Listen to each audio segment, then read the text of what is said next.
Good day and welcome back to another DBZ Dokkan video. In this video, we're going to be taking a look at the, well, basically, to cut a long story short, we're going to be taking a look at the future Saga Extreme Super Battle Road and how you can beat it with no items. Now, future Saga as a category, its last big update was around the worldwide celebration. So the last big kind of huge category update was the worldwide celebration. And honestly, if I'm being real, we haven't really got an outright update since then. We haven't really gotten a big scale kind of upgrade boost to the category since then.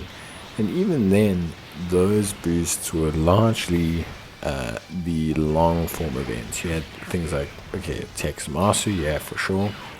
But mainly you had units like Future Gohan. You had Trunks. They were designed for like the red zone at the time. Very interesting, very good units. I mean, I love them. I think they're great. Future Saga, however, just doesn't have the scalability when it comes to offense. I think that's a huge problem. The jump in offense requirements between that WWC and now, I mean, like those units were doing, like 14, 12 million, and that was like good at the time. And now units are doing like 35 and 40 million. Like it just, yeah. There's very little wiggle room when it comes to some of these units. So I think like that's the first thing I'll say. I'd probably say like functionally the team, or just a change in Future Saga and its requirements, it hasn't really kept up. I am hoping for a big Future Saga celebration at some point this year, just because, yeah, I mean, I'd really like it. It's my favorite category. Anyone who knows that Trunks is my favorite. So yeah, it is definitely something that I personally would enjoy quite a bit, but I do understand that some players probably well, I mean, most people would. I mean, you throw in the Vegeta, you throw in the Trunks, I don't really know what can go wrong from there.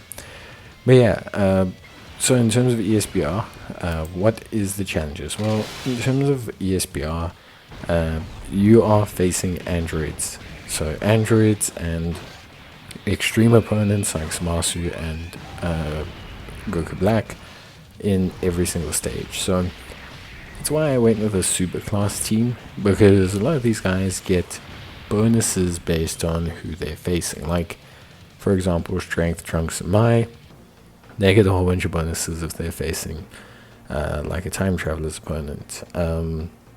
Super Saiyan Gohan and the Int Gohan, they get a whole bunch of bonuses if they're facing androids or Future Saga units.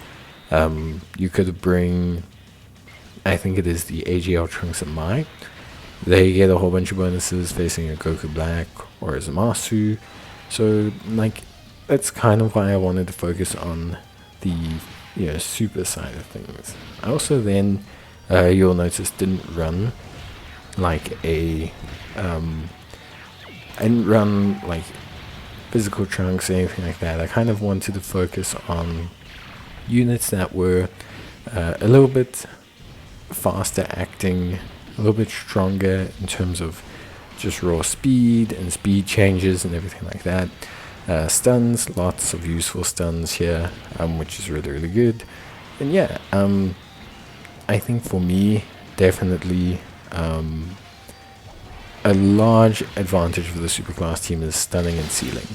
Strength Mai has a seal, Int Mai has a stun, Int Gohan has a stun, the Strength Trunks and Mai have a stun. So there's a lot of really good control mechanisms that you can kind of run, which I think works really nicely.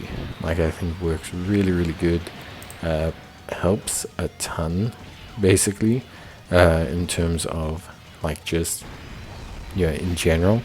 So yeah, for me, I don't know. I think really there's some really strong kind of control mechanisms, and I think that helps you out a ton when you are looking to do things like ESPR and any content where you can do control. I mean, Ultimate Clash, certain red zones.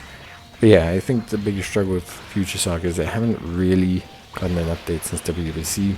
Doesn't mean they can't handle this ESBR. I mean, they handle this ESBR more than fine.